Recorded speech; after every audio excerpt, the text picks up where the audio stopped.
আসসালামু আলাইকুম। প্রিয় দর্শক, আপনারা দেখছেন দৈনিক প্রদীপ শিকা ইউটিউব চ্যানেল। এখন আমাদের সঙ্গে যুক্ত হচ্ছেন অন্তরালের খবর নিয়ে ক্যালকাটা ডায়ালগস থেকে মনোজ দাস বলছি। বাংলাদেশ আবার জ্বলতে শুরু করেছে।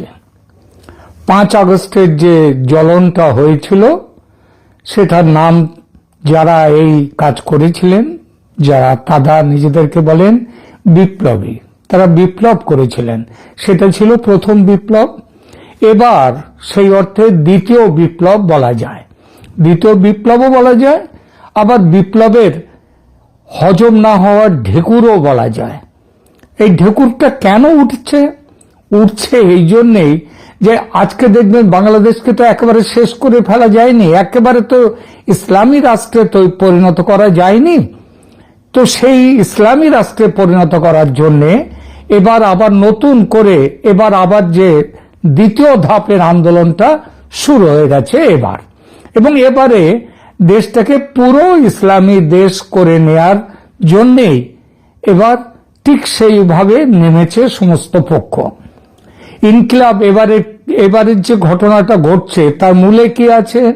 তার মূলে মানে যেটাকে বলা হয় বারুদের স্তূপে যেটা আগুনের শলাকা দেয়া, সেই শলাকাটা হচ্ছে ইনকিলাব মঞ্চের মুখপাত্র এবং জাতীয় সংসদ নির্বাচনে ঢাকা 8 নম্বর আসনের সম্ভাব্য স্বতন্ত্র প্রার্থী, তিনি দলীয় নন, স্বতন্ত্র প্রার্থী শরীফ ওসমান হাদির তার মৃত্যুর পর ইনকিলাব মঞ্চ এবং এর সহযোগী সংগঠনগুলো এই দেশ জুড়ে এই নতুন ভাবে আবার আগুন জ্বালাচ্ছে, এবং এই আগুনে ইতিমধ্যেই পুড়েছে যে সংগঠনগুলো, বেশ কিছু আওয়ামী লীগের বাড়ি পুড়ছে, অফিস পুড়ছে, ওগুলো তোকে তো ধরে নেওয়া যায় যে ওগুলো ফ্যাসিস্টদের বাড়ি। সুতরাং পোড়ানোর অধিকার এই যারা এখন আছে তাদের আছে, তাই সে দেশের সম্পত্তি হোক আর যাই হোক, দেশে আইন, এটা আইন অনুযায়ী বাড়িগুলো পোড়ানো হচ্ছে না নিশ্চয়ই। তার জন্য সরকার কি সেই বাড়িগুলো রক্ষার কিছু দেখছে? না, দেখেনি। 32 নম্বরকে যখন ভাঙা হলো তখন তো কেউ দেখতে আসেনি। সুতরাং 32 নম্বরে যদি কেউ না আসে, এখনো কেউ আসবে না। এবার তার উপরে সব থেকে আর একটা বড় যে আনন্দের ঘটনা, যারা বিপ্লবী, এই নতুন বিপ্লব, নতুন ধরনের ইসলামী বিপ্লবের যে বিপ্লবীরা, তারা ছায়ানটকে শেষ করে দিয়েছে। ছায়ানট হচ্ছে এই পশ্চিমবাংলায় যেমন আছে রবীন্দ্র সদন, যে সেটা সরকারের, সেটা কিন্তু সরকারের নয়, কিন্তু বাংলাদেশের সাংস্কৃতিক জগতের সেটা ছিল প্রাণ কেন্দ্র। এটা সরকার টাকা দিয়ে এই বাড়ি করেনি যে আওয়ামী লীগ এই বাড়ি করেছে সুতরাং দাও পুড়িয়ে, তা নয়। এখানে বিভিন্ন সাংস্কৃতিক কাজ হতেন, এবং যতদূর আমার মনে পড়ছে যে রেজওয়ানা বন্যা, তিনি তার উদ্যোগে প্রথমত, যিনি পশ্চিমবঙ্গ থেকে, ভারত থেকে, মানে বিখ্যাত রবীন্দ্রসঙ্গীতের যে শিল্পী, যদি হাতে গোনা কয়েকজন শিল্পী দুই বাংলা মিলিয়ে গুনতে হয়, তার মধ্যে একজন হচ্ছেন রেজওয়ানার নাম, তার মধ্যে আসে রেজওয়ানা বন্যা, তার নাম আছে। তো তিনি তার মূলত উদ্যোগ এবং তার প্রধানত তার উদ্যোগে, আমার যতদূর জ্ঞান ভুল হতেও পারে মাফ করবেন, ছায়ানট তৈরি হয়েছিল। এটা কোনো রাজনীতির কোনো গল্প এখানে ছিল না। এখানে নাচ গান, বিভিন্ন সাংস্কৃতিক অনুষ্ঠান এগুলো হতো। এই ছায়ানটকে ধ্বংস করে দেওয়া হয়েছে। কেন ধ্বংস করা হয়েছে? কারণ বাংলাদেশের নতুন শাসক হয়ে যারা আসতে চাইছে, তারা তো নাচ গানের বিরুদ্ধে, এগুলো ইসলাম সম্মত নয়। সুতরাং নাচ গান চলবে না, মেয়েদেরকে ঘরের মধ্যে বন্ধ করতে হবে। এই তো হচ্ছে এখনকার এই বিপ্লবীদের মূল ধ্যান ধারণা। তো সেই ছায়ানটকে ভেঙে দেওয়া হয়েছে, এবং যেটা আওয়ামী লীগের 15 বছরের ফ্যাসিস্ট আমলেও যেটা হয়নি কোনোদিন, সেটাও এবার হয়েছে। কি দেখুন, ওই যে প্রথম আলো এবং ডেইলি স্টার, তাদের অফিসের সামনে অফিস ভেঙে পুড়িয়ে দেয়া হয়েছে এবং সেখানকার কর্মচারীরা প্রাণ ভয়ে তারা পালাতেও পারেনি বাইরে, এবং সেখানে দমকলকে পরে সিঁড়ি লাগিয়ে খুব হাই স্কেলের সিঁড়ি লাগিয়ে তাদেরকে উদ্ধার করতে হয়েছে।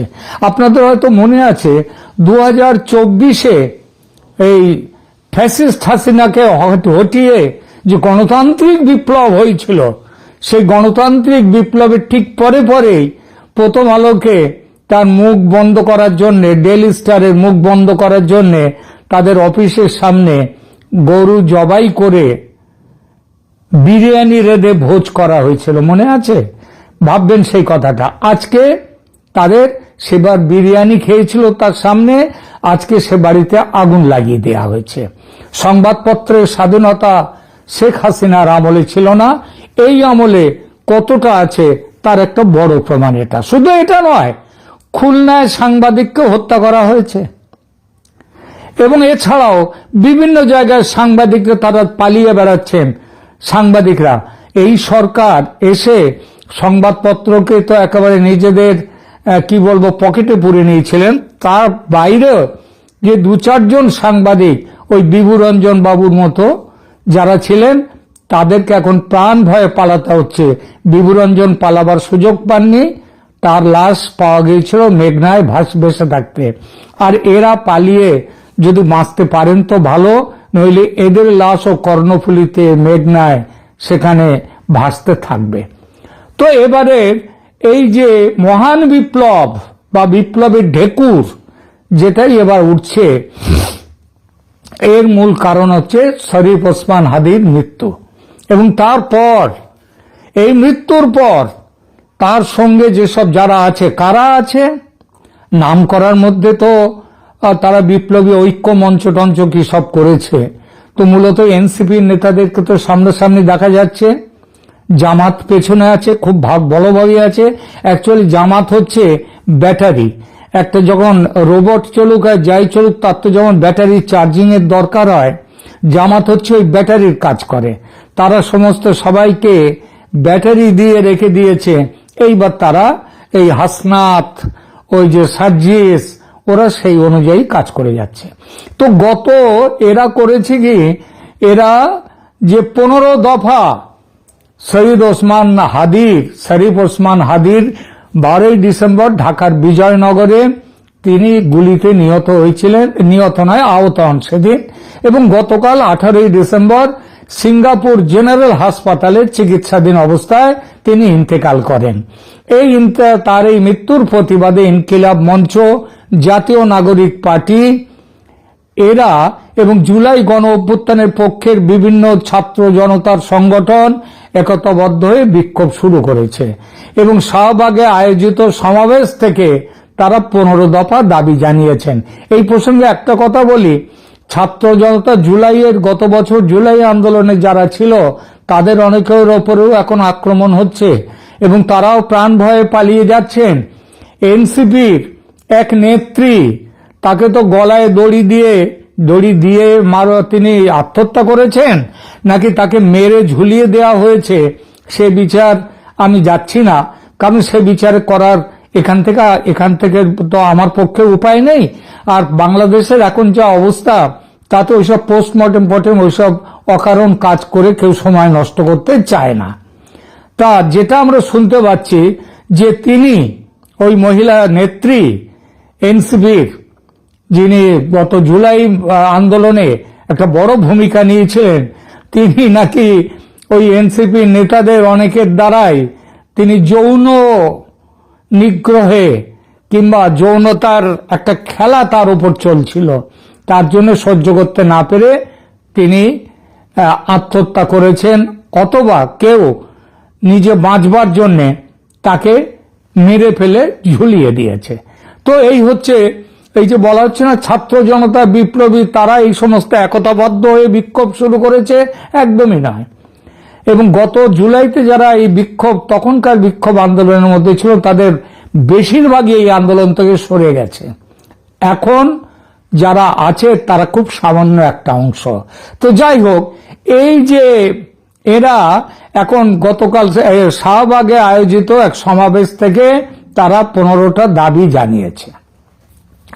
আন্দোলনকারীদের পক্ষ থেকে আনুষ্ঠানিকভাবে যে দাবিগুলো উত্থাপন করা হয়েছে তার মধ্যে উল্লেখযোগ্য এই 15টি দাবি হল: 1. হাদি হত্যার বিচার, শরীফ ওসমান হাদির হত্যাকারীদের দ্রুত শনাক্ত করে বিশেষ ট্রাইব্যুনালের মাধ্যমে। কেন হে ট্রাইব্যুনাল? কেন? দেশে আইন নেই? আর তোমার ট্রাইব্যুনাল তো হচ্ছে, সেটাও তো হচ্ছে বেআইনি ট্রাইব্যুনাল।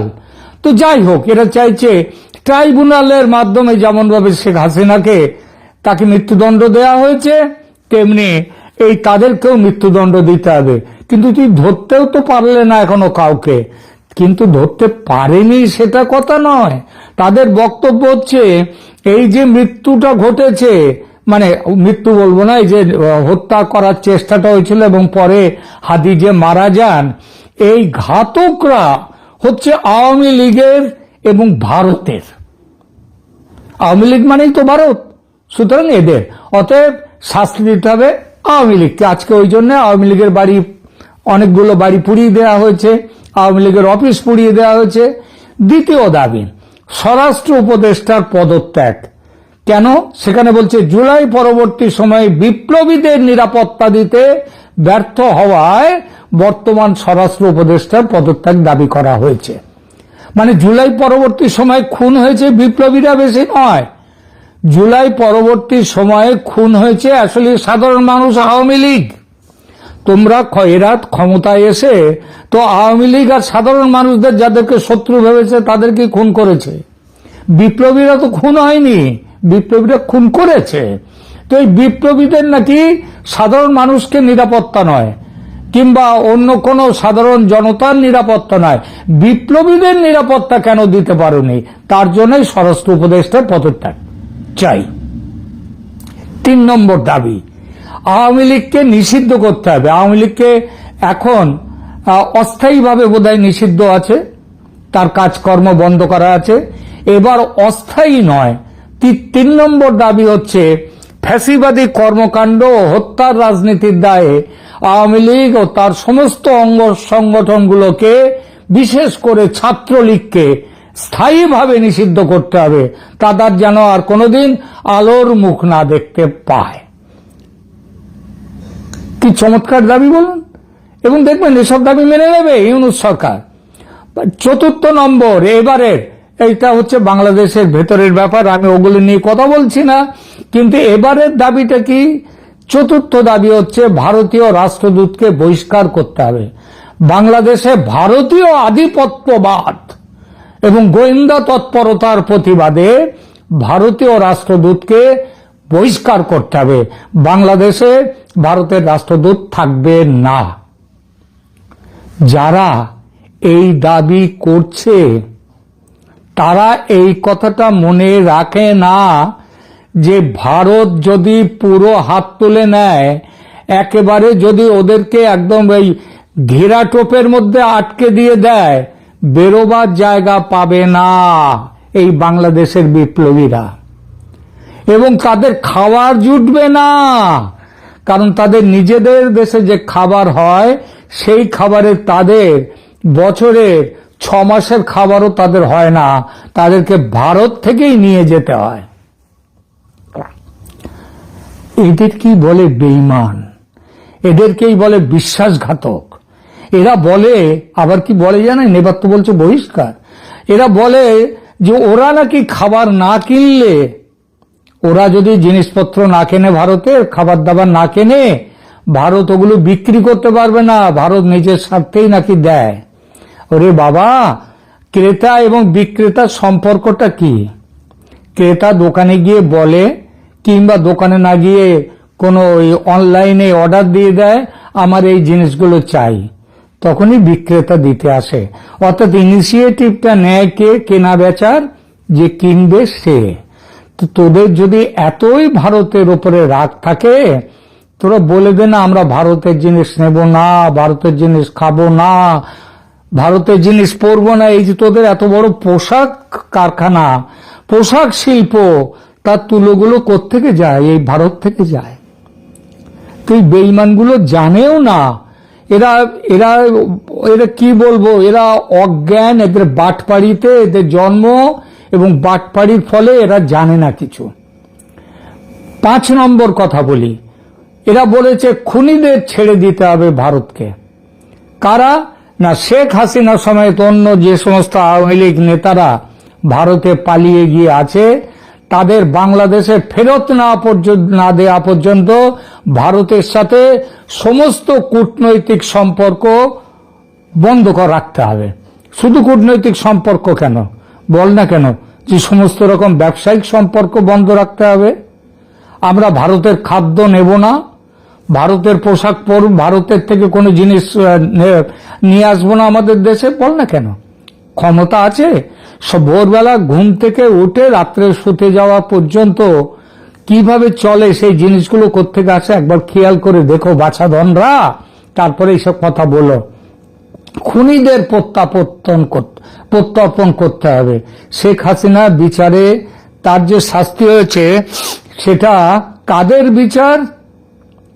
সেটা এই মূর্খ কাজীদের, বদমাস কাজীদের বিচার। একদিন আসবে, এসবগুলো পরে আবার দেখা যাবে। এবার আসি পরবর্তী এতে বিপ্লবীদের নিরাপত্তা। এটা তো প্রথমেই ওই যে বলা হয়েছে না, যে স্বরাষ্ট্র উপদেষ্টা তার পদত্যাগ চাই। এবার সেইটারই আরেকটা অংশ আলাদা করে বলা হয়েছে, জুলাই গণ অভ্যুত্থানের সমস্ত যোদ্ধাদের রাষ্ট্রীয়ভাবে নিরাপত্তা প্রদান করার কথা বলা হয়নি, বলা হয়েছে প্রথম সারির যোদ্ধাদের রাষ্ট্রীয়ভাবে নিরাপত্তা প্রদান। এটা আপনারা খেয়াল করবেন। এরা যদি বলতো জুলাই গণ অভ্যুত্থানের সঙ্গে যারা যুক্ত তাদের সবার নিরাপত্তা ব্যবস্থা করতে হবে রাষ্ট্রকে, আমি তাও মানতাম। কিন্তু এরা বলছে কি প্রথম সারির যোদ্ধাদের রাষ্ট্রীয়ভাবে নিরাপত্তা দিতে হবে, বাকিরা ভেসে যাক না, তারা বাঁচুক মরুক তাতে কি যায় আসে। এরাই কয়েকজন তো এখন যা ঘি মধু খাবার এরাই তো খাচ্ছে। এরপরে হচ্ছে কি হাদিকে জাতীয় বীর ঘোষণা। শরীফ ওসমান হাদিকে তাকে জাতীয় বীর ঘোষণা করতে হবে, শহীদের মর্যাদা দিতে হবে, তার পরিবারের দায়িত্ব গ্রহণ করতে হবে সরকারকে। গতকাল রাতে যে মোহাম্মদ ইউনূস যে ভাষণ দিয়েছেন, সেই ভাষণে তিনি এই দাবিগুলো ইতিমধ্যেই মেনে নিয়েছেন। রাষ্ট্রীয় শোক ঘোষণা করা হয়েছে, যে একটা দিন রাষ্ট্রীয় শোক ঘোষণা হবে শহীদ হাদির মৃত্যুকে জাতীয় বীর এবং তার একে জাতীয় শোক পালন করা হবে, এবং তার পরিবারের দায়িত্ব গ্রহণও সেটাও ঠিক হয়ে গেছে। 8ম তাদের দাবি কি? পুলিশ ও প্রশাসনের সংস্কার। প্রশাসনের অভ্যন্তরে লুকিয়ে থাকা ফ্যাসিবাদী দোসরদের আরো বাংলা করে শুনুন, আওয়ামী লীগের যদি মতের এবং পথের কেউ থাকে, কিংবা এদের মতের ও পথের সাথে সরাসরি জড়িত নয় যারা, মানে এই বিপ্লবীদের, তাদেরকে বার করে, তাদেরকে চিহ্নিত করে, তাদেরকে হয় কেটে দাও। যাদেরকে অনেককেই তো কেটে ফেলা হয়েছে, বাকিদের অনেক কেটে ফেলা যায়নি, তাদেরকে মারা যায়নি। তো যারা মারা না গেছে তাদেরকে তো বলা যায় না যে এদেরকে মেরে ফেলো, তাদের ব্যবস্থা নিতে হবে এবং তাদেরকে চাকরি থেকে হটিয়ে দিয়ে না খেয়ে মেরে ফেলার ব্যবস্থা করতে হবে। এটা 8ম দাবি। তারপরে 9ম দাবি কি? যে জুলাইয়ের প্রতিটি হত্যার বিচার প্রক্রিয়া দ্রুত শেষ করতে হবে। কোন হত্যাগুলো?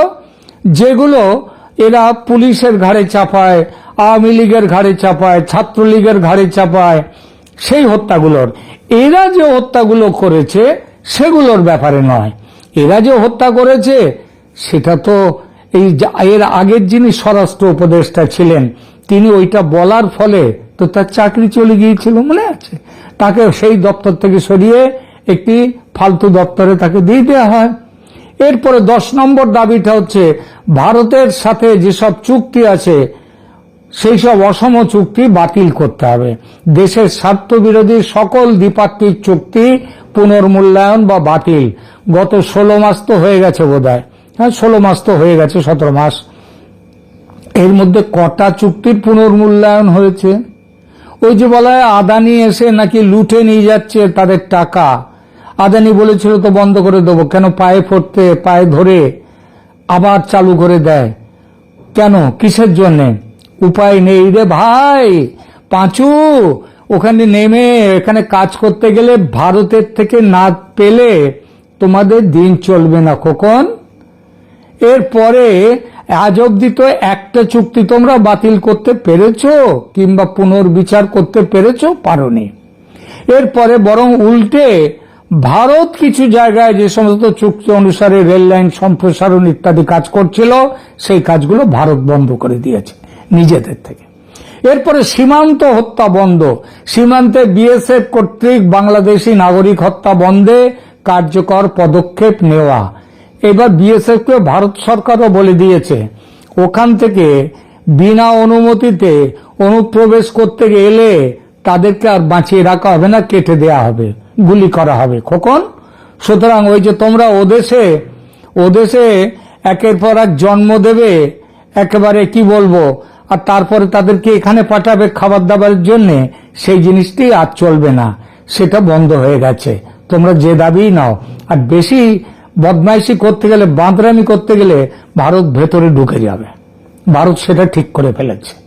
এরপর 12 নম্বর, আহতদের সুচিকিৎসা। জুলাই বিপ্লবে আহতদের উন্নত চিকিৎসায় কোনো প্রকার অবহেলা না করা। কাদের চিকিৎসা হয়েছে? কত লোক এখনো চোখ হারিয়ে, তাদের বলা হয়েছিল না প্রথমে ক্ষমতায় এসে বলেছিল সিঙ্গাপুরে নিয়ে যাবে, বিদেশে নিয়ে যাবে, করতে পেরেছো কিছু?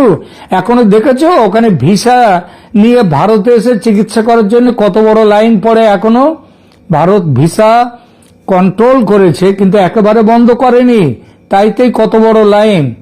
আর তোমরা বলছো উন্নত চিকিৎসায় কোনো প্রকার অবহেলা না করা, উন্নত চিকিৎসা দিতে গেলে ভারতের পায়ে পড়তে হবে। এরপর 13 নম্বর হচ্ছে সন্ত্রাস বিরোধী কঠোর আইন, রাজনৈতিক হত্যাকাণ্ড ও ষড়যন্ত্র রোধে কঠোর আইনি কাঠামো তৈরি করতে হবে।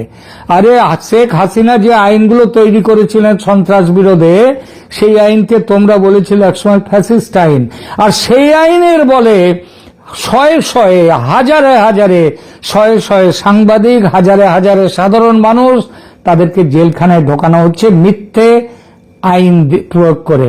ওই শেখ হাসিনার আমলের আইনকে আরো কঠোরভাবে সেগুলোকে প্রয়োগ করা হচ্ছে, লজ্জাও করে না। এরপরে হচ্ছে ইসকন ও উগ্রবাদ দমন। উগ্রবাদীরা, ইসলামী উগ্রবাদীদের কাছে ইসকন এবং হিন্দুরা তো বড় শত্রু। সুতরাং এদের দাবি হচ্ছে সাম্প্রদায়িক উস্কানি দেওয়ার অভিযোগে নির্দিষ্ট কিছু সংগঠন যেমন ইসকন এবং অন্যান্য হিন্দু সংগঠনের বিরুদ্ধে কর্মকাণ্ড ব্যবস্থা নিতে হবে।